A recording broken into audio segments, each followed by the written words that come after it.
We need to support it and be there to support them if they do make mistakes, because Lacey mentioned several times the best learning lesson is when we make mistakes.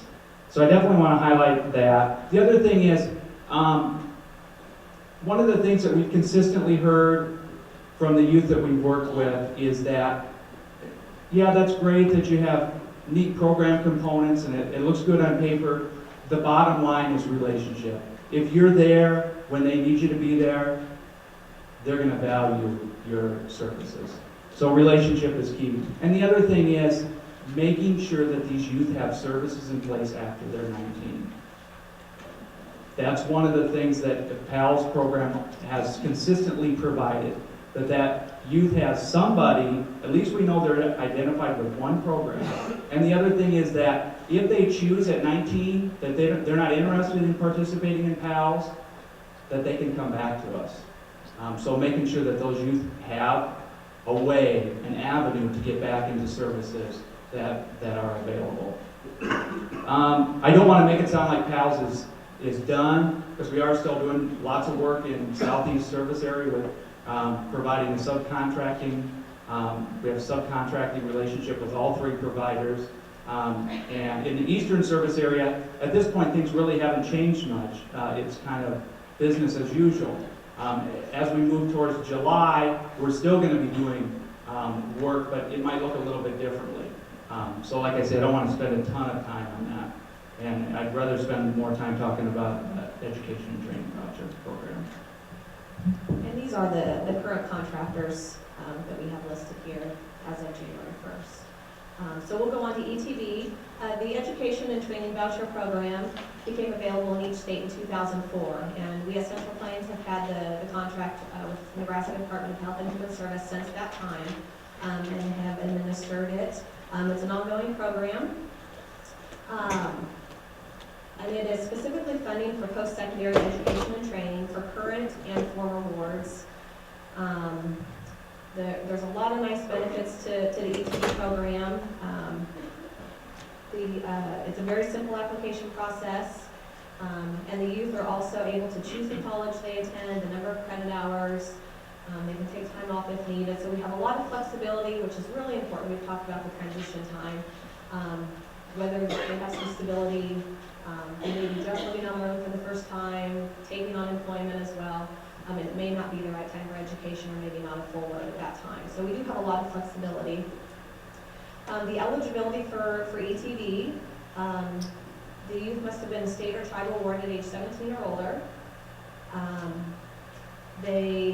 Eligible youth could also have been adopted or guardianship at age 16 or older, which is a really nice benefit. Youth who have been dismissed at age 17 or older and have not yet reached the age of 21. So youth can come in and out of the ETV program anytime up until the age of 21. Once they're in the program at age 21, they can continue getting benefits through ETV up to the age of 23. So we can fund them until they're 23 as long as they are active in ETV and they maintain their enrollment in college. The main benefits to ETV, obviously the financial support. We can help with tuition, fees, books at the college they choose to attend. Currently, we assist them with half tuition and fees and all of their books up to $5,000 a year. So obviously our students at community college are going to get that, because they choose to go to a private college, would utilize the $5,000 and not the half tuition. Can they also get college grants? Yes, and we'll touch on that too. And I have a chart here at the end that I'll kind of show the different programs and who's eligible based on age of dismissal, guardianship, all that. All of our youth, basically all of our youth, are Pell eligible also. We try to catch the kids early so that we can get priority filing with their FAFSA, which also makes them eligible for other supplemental federal grants as well as need-based state grants as well. So they are eligible for all that once again goes towards their costs. Just in terms of education planning, and I think probably most people in the room are aware of this, but I still think it's worth mentioning. In regards to the federal financial aid that's available, When an individual is completing the FAFSA, and some of you maybe have done this recently with one of your children, and it's terribly complex. With an individual who's in foster care, it is extremely simple because they include their own information. There's one question on there that's extremely important, and it's in regards to their status, whether or not they're a dependent or independent student. And there's a screen that asks a series of questions like, are you married, do you have children? And down the line it asks, are you or were you awarded the court after your 13th birthday? They check yes, and they become an independent student. And then it's going to ask them, do you want to include information about your parents? And they're going to check no. And then at that point they include their income information, and it literally, we can knock it out in about 7 minutes typically. Yes? So a child is not going to have to do a slave foster care, would be able to fill out that into the next foster care? That is correct. And that's It's changed. It has changed within, for this current school year was the first year. It used to be 18, but that changed to 13. Yes, thank you.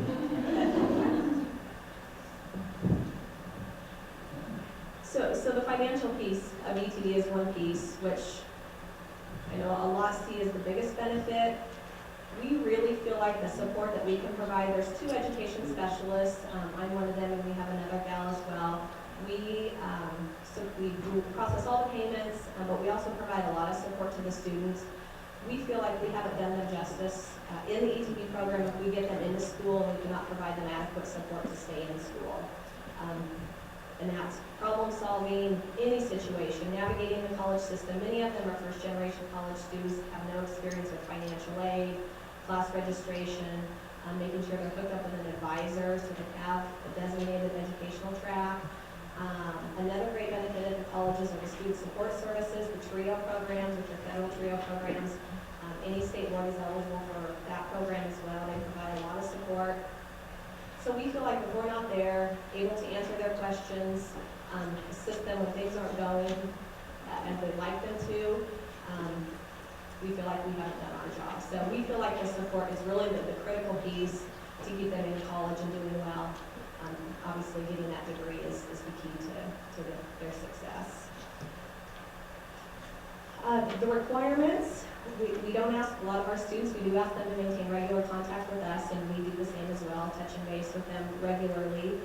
Phone, email contact, we ask them to provide documentation to us, grades at the end of each term, registration, class schedule, billing information, costs, financial aid awards to us, and that's about the extent of it. We want the process to be very simple, so that it's easy, it's not complicated. We get into a routine where they know what we expect of them and they can get it to us no problem. We ask them to maintain a 2.0 GPA. Any student that drops below a 2.0, we try to just give them more support. Usually there's a situation that's led to the grades dropping. So in that situation, we try to address what's going on. Maybe they need to lower their course load.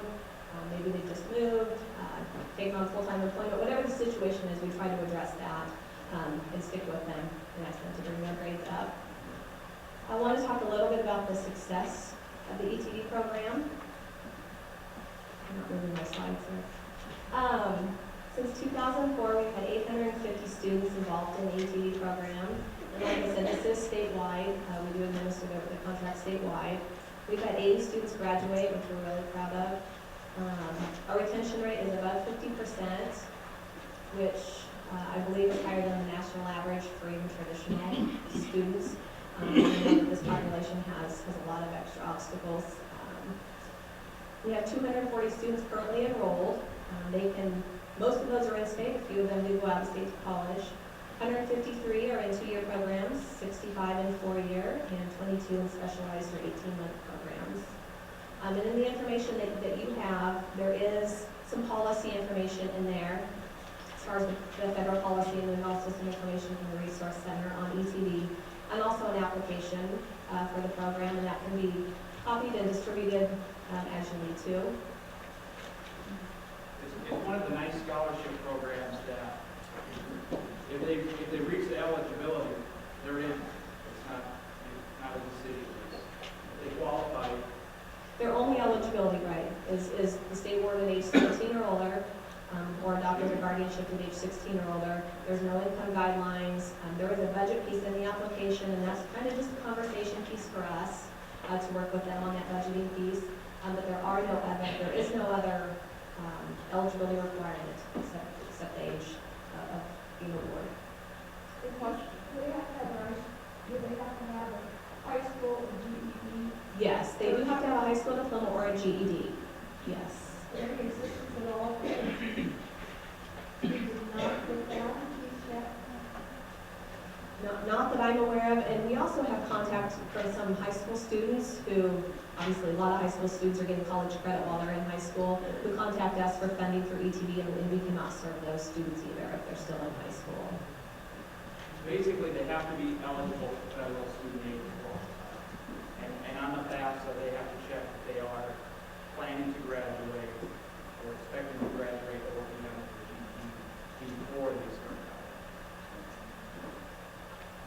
Do they have to be residents of the state of Nebraska, or can you apply after the youth or young adult that moved to a different state? They just had to have been awarded out of the state of Nebraska, and we can do all the verification for that. They don't need to provide us that verification. We will verify each student to ensure that they're eligible. To go back to the question about the assistance, there is a mini grant through the Western Council to help with the community fund, which is a blanket fund that is for all of those things that we can a traditional medical needs. Say, wow, I need $500 for my class read, or $250 to take a GED classes, or to get dual credit for this class, the history class I'm taking at my high school to get dual credit for college. You can apply for those funds through the council. A youth simply has to be 16 to 21 and have been in foster care guardianship, and then apply for those funds via the application. They're eligible for up to $500 per year, and can reapply each year if they meet that eligibility. So those funds could be used for GED or And just one quick thing on the college, they can choose any college as long as it's an accredited college or university, which 99% are. They're available in each state, and yeah, you need to apply to the state that you were awarded out of. So if somebody contacts us, maybe is even living in Nebraska, award out of Minnesota, we can give them contact information in regard to that state. Do they have to be, how many hours per semester are they required? We don't ask them to maintain a minimum number of credit hours. They can take one class, they can take a full load. We feel that that's one of the nice benefits. Some of them are ready to go full-time right away, and some are not.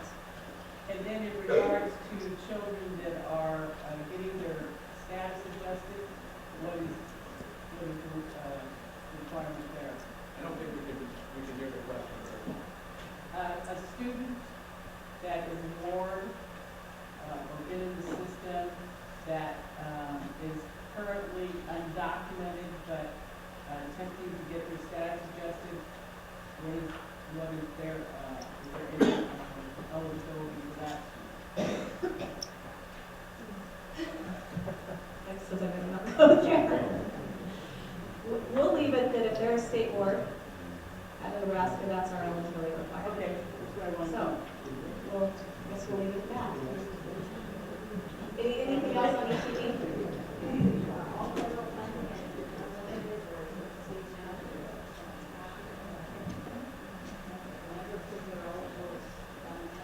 Well, that's a good point.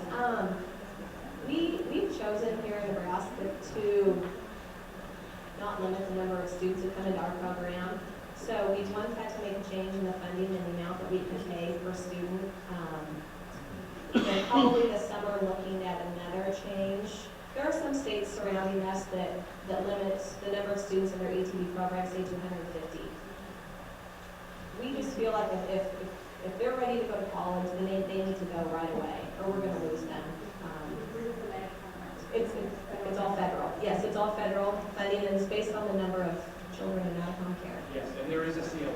I mean, there's a Yes, there max is. amount, And that's why we have to continually monitor where we're at. Prior, and I was just talking to you about, I'm wondering how, what are they referred to? Traditionally, yes, they have come from the caseworkers. Now with the change in the child welfare reform here in Nebraska, I think the service coordinators with contractors. And secondly, that's why we wanted to be here. We haven't, most of our work has been with the department, primarily because these are all department youth that are either aging out or exiting their system. So traditionally, they came from the FAFSA program, because we administered that program as well, where we served over 800 youth in Nebraska. So that's a large percentage of those older youth. And then from the caseworkers themselves, the colleges now, we work really closely with the colleges. We get a lot of referrals from colleges too. But primarily, that was the great opportunity for us to be here to continue to get the word out to you all, who also have a lot of contact with this population. And on the application is our website as well, and the application is available on our website. So feel free to utilize that. I'd like to also say that foster youth movement, you're right, that's out there, and if there aren't any more, they're online, but let us know. That has this information, it's not an upgrade, it's new page, who helped us do it the first time. But there's a lot of information and contact about education. And that's something that would be great for lawyers to have to use the talk to the youth. Any other questions? The third program we're going to touch on real quick is the former award program. But first, I want to start by saying we're really familiar with the former award program through our work with the PALS youth and also ET. A large number of those youth are eligible for former award. We also help them apply in certain situations. So, that is a program directly through the Nebraska Department of Health and Human Service. There is policy in your handouts, and we'll just touch on real quick just kind of the facts of former award as far as eligibility and what the benefits are. Former award program is available to youth who are dismissed at age 18 or older and are continuing their education, either in high school or have plans to go immediately on to post-secondary education. And former award includes financial assistance as well as continued medical coverage. The youth have to be living in out-of-home care in order to be eligible. Like I said, they must be 18 or older at the time of dismissal, must be continuing their education. Once they're in former award at college, they must maintain their enrollment to continue their eligibility for former award. Meaning they're not allowed to take time off, take a break from college. They must continue their enrollment. And at no time can they return back home to a bio parent. And that's kind of a general overview of the eligibility requirements. They also have to provide documentation to their maintenance worker, who is directly with the department as well. Similar things that we ask for, enrollment verification, grades, living situation, that kind of information. And then the benefits through former award, the financial piece is a monthly stipend of $352 a month if they're living independently in their own residence. And if they're living in a dorm setting at college, they are eligible for room and board, equal amount of their room and board at their institution. I do want to note that there's a possibility that could vary throughout the state. That is interpreted just a little differently in different areas of the state. But generally, it is the room and board. Can I just clarify, you said that they would exceed 352 is up to 352 is based on the budget that's done with the income maintenance worker and things like that. So if they have a job and all of those things. And the budget is a big piece of the application for former award. They have to provide their income and all their expenses, I believe, and then eligible for up to that $352 per month that they can use towards their living expenses. The requirements for former award, they need to apply prior to dismissal. And once again, due to the changes in child welfare reform, A lot of that's gonna be coming from the service contract, the service coordinators with the different contractors, that application with the youth, so that they can get that in before they're dismissed. They must maintain passing grades, maintain their enrollment, and then provide the necessary documentation to their income maintenance worker. Any questions on formal work? I was in the word enrolled in 19 minutes.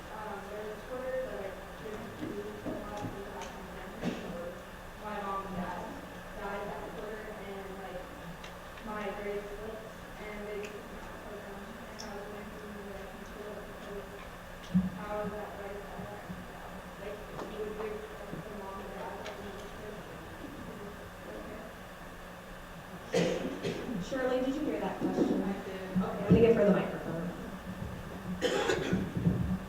Okay, I was enrolled in formal ward. I did all the necessary steps, and part of my freshman year, my grandparents that were supposedly my mom and dad in a way, like, had passed the same month of that quarter, and like my grades dropped, and pretty much I was just kicked out of the system, and they just told me that they were not going to be able to fund me anymore, and I just want to know if there's any way to appeal it for the fact that, like, if you were a normal kid and had lived at home with mom and dad, would you really expect those kids to be able to do that quarter?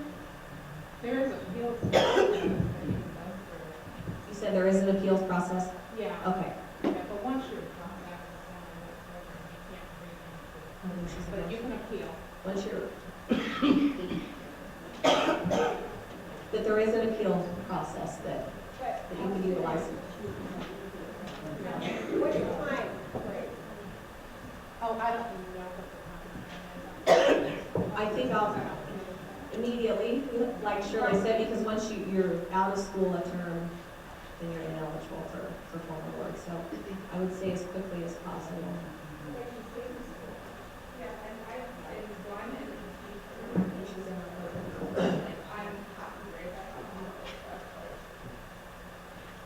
Shirley, who is the contact person for the process? Shirley, do you know who the contact person would be for an appeals process, formal ward?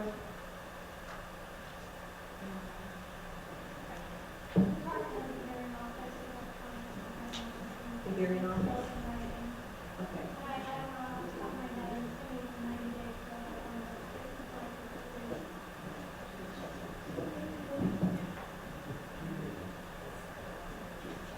Is the youth eligible to participate in formal ward and ETD and everything all simultaneously? Yes.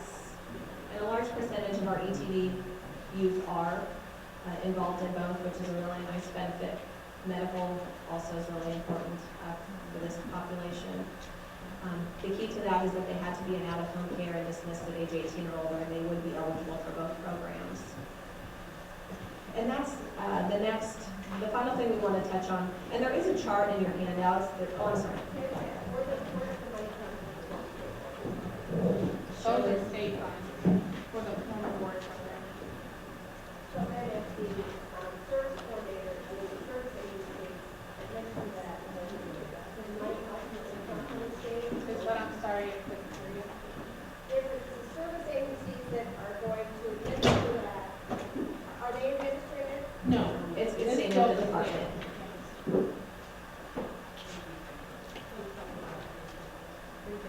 Any other questions? The contractors are only helping with the application process. They're not administering the funding. Ensuring that formal work gets applied to prior to dismissal. Right. If they're eligible. And the final piece, real quick, we have a chart in your handouts that goes, that lists different situations as far as age that the youth was dismissed, if they were placed into an adoption or guardianship. We try to put it kind of in a narrative format here. That doesn't make a whole lot of sense, but we did our best. So that you would know, and I think it kind of follows the question that was just asked. If they're dismissed at age 17, they're living at home, what would they be eligible for? And that way you can look by program and then by age of dismissal and know that in that situation they would be eligible for ETV and they would also be Pell eligible through their FAFSA. So just real quick, former ward, the youth need to age out and out of home placement or be dismissed at age 18 or older and out of home placement. ETV program, youth that are eligible, age out of home placement or in-home placement. ETV, they can be the placement, they're eligible regardless of their placement. They could have been dismissed at age 17 or older, or those youth adopted their guardianship at age 16 or older. And then FAFSA, we felt it was really important to include the FAFSA in here just because it picks up all of those students now who are awards at age 13 or older, which is a really nice benefit. Pell next year goes up to $5,550 per year. So they would be eligible for that regardless of their eligibility for other programs. And that is any youth that was a state award at age 13 or older, and that would be regardless of their placement or permanency. So I hope that all makes sense.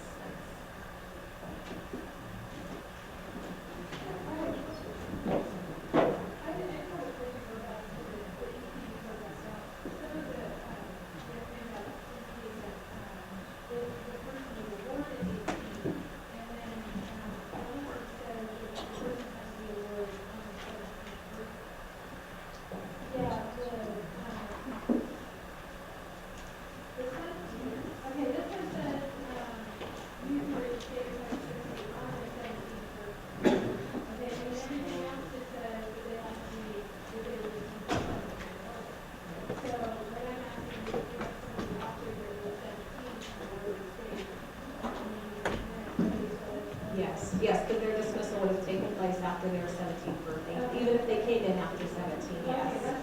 Yep, yes. That would be any youth. Yeah. I just have a question. I'm not sure that qualify for that FAFSA program, but should, according to your information, should have been a requirement to the child's living on his own. But the people who were doing the FAFSA said the parents that not eligibility for. Was that asked, did the school require that information? Well, Or was that the test? the education class? Yeah, there, and we really work with them down there. Whether the parents don't have to be included in the child is, are we actually taught that it's on the flag, it's not a team, and it's already putting on the own and everything. And Jackson is a state park. Partners would be, almost today's and stuff, but they're still including the parents in the child, so. I don't know about that individual case. Education Quest is really, I mean, clearly that's their area of expertise, and they typically don't miss it. It wouldn't hurt to follow up with a phone call and make sure that was actually reported to them. But one of the things that we have run into, and this is what your question reminded me of this, is we do have some colleges who want to differentiate why a youth was in care, whether it was offense on their part or whether it was abuse, neglect. So just be aware that that's the case, and that situation may come up where they say, okay, well, you're not an independent student by our calculation, and you need to provide parental income. Doesn't happen very often, and we really advocate against it. As far as we're concerned, it shouldn't happen, but it still does. The schools then do, after the FAFSA is filed and it is sent to the schools electronically, the schools then come back and request additional information from the student, possibly a court document stating the reason why they were put in care, and then subsequently may ask for parental income and consider them a dependent student. Are you working in Nebraska schools? Yes. I guess. Southeast Community College is our Southeast Community College here in Lincoln is our big. Obviously, because we have so many students there. And in fact, we just got some additional information. I am trying to set up a time to meet with them from the National Association of Financial Aid Administrators as far as clarifying dependent and independent. And they do say that students should be considered independent regardless of the reason they were placed in care, unless they remain at home with parents or they were incarcerated, which doesn't fit a lot of our students. So we continue to follow up with them. We haven't had any luck, but we continue to be persistent. I was just going to say, if you are running into this problem